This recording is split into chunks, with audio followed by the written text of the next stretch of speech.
عليكم، ازيكم عاملين ايه؟ يا رب تكونوا بخير ويا رب تكونوا لسه فاكريني. كل سنة وانتم طيبين بمناسبة السنة الجديدة ويا رب عام سعيد علينا كلنا ان شاء الله. انا في الفيديو ده عايزة اقدم لكم حاجة مختلفة شوية عن الفيديوهات اللي انا كنت بعملها، بس حسيت انها مفيدة وحلوة جدا وهتنفعكم جدا لان اغلبنا ما بيهتمش بالموضوع ده. غسالة الاطباق. غسالة الأطباق من الأجهزة المهمة جدا جدا، وأنا يعني عن نفسي شايفة ان انا استفدت بيها جدا. يعني هي اول ما انا اتجوزت ما كنتش جايباها، بس فعلا لما جبتها فرقت جدا معايا ويعني مجهود اقل وراحة فعلا، وخصوصا لو في اطفال في اولاد في مجهود زيادة بتبذليه. فبصراحة دي من الأجهزة اللي لا غنى عنها. يعني لو انتي لسه عندك مكان لو انتي اوريدي متجوزة ولسه عندك مكان في المطبخ هاتيها، حاولي تجيبيها. لو انتي لسه عروسة ما تنسيهاش في جهازك. يعني هاتي على حتى الصغيرة، يعني انا جايبة الصغيرة، انا هوريها لكم اللي هي دي. هي دي ماركتها اندست برضو ماركة جميلة جدا، ماركة محترمة جدا. هما نفس التوكيل بتاعهم هو التوكيل بتاع اريستون. 10 افراد، يعني يدوب يعني 10 افراد حتى لو جالك ضيوف او كده. فهي كويسة جدا ومساحتها حلوة، هوريها لكم دلوقتي بس بعد ما اكلمكم عن شوية حاجات مهمة للعناية بيها. زي ما انتوا شايفين دي قدامي، يعني المساحيق والزيت والمساحيق والزيت بتاعها والملح. هي بتحتاج ان انتي تحط لها الملح ده يعني بتستخدميه من وقت للتاني، بس بيبقى يعني اقل مدة، يعني اقل حاجة بتستخدميها هي الملح. ولما بتحتاج ملح بيصفر لك في لمبة بتصفر بتقولك ان هي دلوقتي محتاجة ملح. فده بيكون كويس عشان تعيش الغسالة معاكي وتكون كويسة. انا فينش من الحاجات اللي بحبها جدا ومن الحاجات اللي ارشحها طبعا في المكان الاولى. حتى الغسالات عامة هتلاقي مكتوب عليها ان هي يعني recommended ان انتي تستخدمي فينش. بس فينش مشكلته ان هو دلوقتي سعره بقى عالي جدا جدا، يعني بقى سعره عالي جدا يعني. فالمسحوق بتاعه هتلاقيه غالي غالي قوي، يعني مش هيكون حاجة عملية. برضو انت عايزة حاجة عملية معاكي. في البديل بتاعه ده لادويك، بس هو لادويك ده مستورد برضو بولندي وحلو جدا جدا ورائع. بس مشكلته ان هو مش متواجد. يعني انا المسحوق ذات نفسه اللي هو ده يعني ما بلاقيهوش كتير. يعني يمكن بلاقي الزيت، يعني الزيت دايما بلاقي لادويك موجود وبستخدم الزيت لانه كويس جدا. لكن المسحوق نادر قوي لما بلاقيه معاه غطا مكيال وكويس جدا.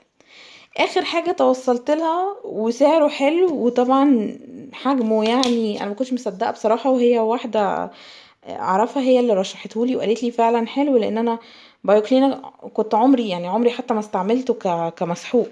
ف... فقالت لي عليه وقالت لي قد ايه هو حلو وقد ايه موفر. دول 3 كيلو ب60 جنيه. فطبعا يعني بيقعد فترة كبيرة وفعلا حلو جدا وبينظف حلو جدا. يعني انت يا دوب بتاخدي على قد المكان، هي فتحة الباب بتاعة الغسالة بتكون صغيرة، بتحطي فيه وبيغسل فعلا حلو جدا وريحته كويسة وكل حاجة. ما لقيتيش في اللادويك ده برضو ده حلو. يعني لو ده ما لقيتهوش ده كويس. دول البديلين اللي كويسين وعمليين. وطبعا فينش في المكانة الاولى سواء زيت او كله. انا اول ما جبت الغسالة بصراحة كنت جايبة كله، بس طبعا دلوقتي عشان اسعارهم بقت، بما ان هم مستوردين ويعتبروا من اغلى الحاجات المستوردة فيعني بيبقى صعب ان انت تجيبيهم على طول. انت الزيت والملح مش هتحتاجيهم ابدا، يعني مش هتحتاجيهم زي المسحوق. طبعا مش هتحتاجيه ان انت تجيبي كتير. هو لما بيخلص بينور لك لمبة ان مفيش ملح. وانت الزيت يفضل ان انت تحطيه مرة لمرتين كل اسبوع، وهيكون عندك برضو جوه معيار وكل الكلام ده.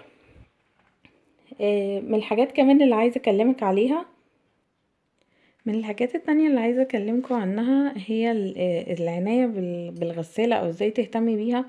عشان طبعا يعني عمرها يكون احسن. وبعدين دي حاجة انت بتحطي فيها اكل، يعني حاجات بتاكلي فيها، فلازم تبقى معقمة ولازم تبقى نظيفة. وفي ناس بتدخل فيها حاجة الاطفال، الكوبايات والاطباق والكلام ده كله، فلازم تتأكدي دايما ان من وقت للتاني بتنضفيها. زي نفس الفكرة برضو زي ما وريتكم في فيديو قبل كده على غسالة الهدوم. ف ف فتابعي معايا الوصفة دي، هي حاجة بسيطة جدا هتعمليها. انت يا دوبك هتجيبي طبق غويط، هتحطي فيه نص كوباية خل، دول تقريبا كده نص كوباية.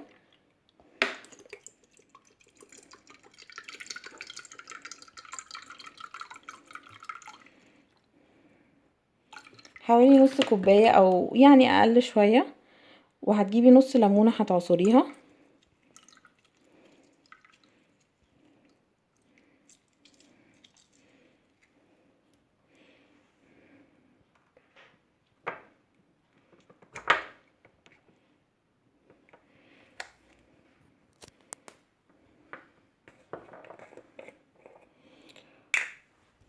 تحطي معلقة صغيرة عليهم ملح،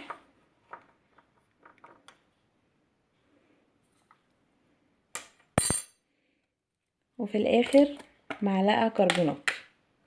انتوا عارفين طبعا الكربونات يعني انه رائع، والناس اللي عندي على القناة يعني عارفين ان هو مفعوله يعني في الحاجات المنظفات وفي كل حاجة، يعني هو استخداماته كتير وحلوة ومفيد جدا.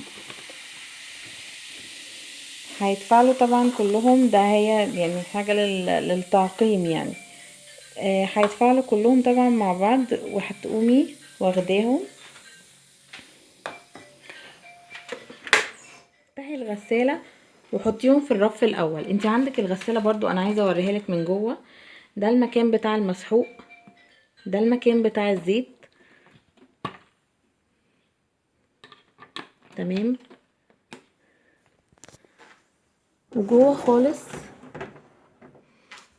ده المكان بتاع الملح. مش عارفه انتوا شايفينه ولا ايه؟ ده بيتفتح وبيتلف وبتحطي فيه الملح بمكيال بيكون جايلك مع الغساله. وده اللي في الجنب ده الفلتر ده انتي برضو وقت ما بعد ما بتغسلي بتحطي الوصفه اللي انا قلتلك عليها جوه الغساله، بتخلعي الفلتر ده من مكانه وبتنضفيه، لان بيبقى فيه رواسب وبقايا اكل وحاجات مش نظيفه. فبتمسكي مثلا فرشه او اي حاجه زي الفرشه اللي هي زي دي مثلا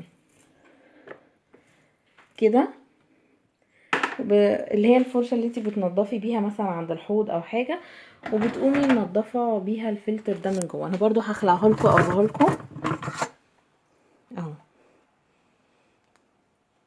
بيكون من جوه مش نضيف، ساعات بتلاقي اكل رز حاجات كده واقعه.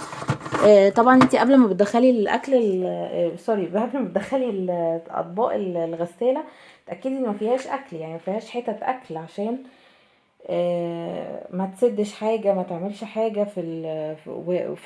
في فكره وهي بتخرج الميه. الرف اللي تحت ده للاطباق، طبعا زي ما انتم شايفين بترصصي الاطباق، وده بتاع الشوك والمعالق. فوق الكوبايات والكاسات. مثلا هنا ممكن لو عندك مقصوصة حاجات من دي، الحاجات الكبيرة دي انا بسندهم هنا. بس وبتحطي بتحطي الطبق اللي انا قلتلك عليه ده في الرف الاولاني، بس عشان تتاكدي ان هو ايه لا يميل شمال ولا يمين، يعني ما يقعش. بس كده. وبتقومي مشغله الغساله. انت عندك فيها يعني عندك فيها 5 مراحل. بتشغليها على اعلى حاجة اللي هي زي ما انتي شايفة 65 دي اللي بتغسل الحاجات اللي يعني مش نظيفة، او اللي فيها تراكمات وحاجات زيادة. بس بتظبطيها عليها، هي مظبوطة اوريدي على رقم 2.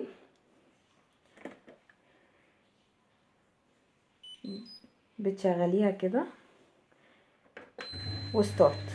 انا اللي عجبني في اندست ان هي لطيفة جدا، ان هي سهلة في تشغيلها، يعني حلوة وسهلة وعملية جدا. وده الزرار اللي مكتوب عليه اس ده اللي هو سولت، لما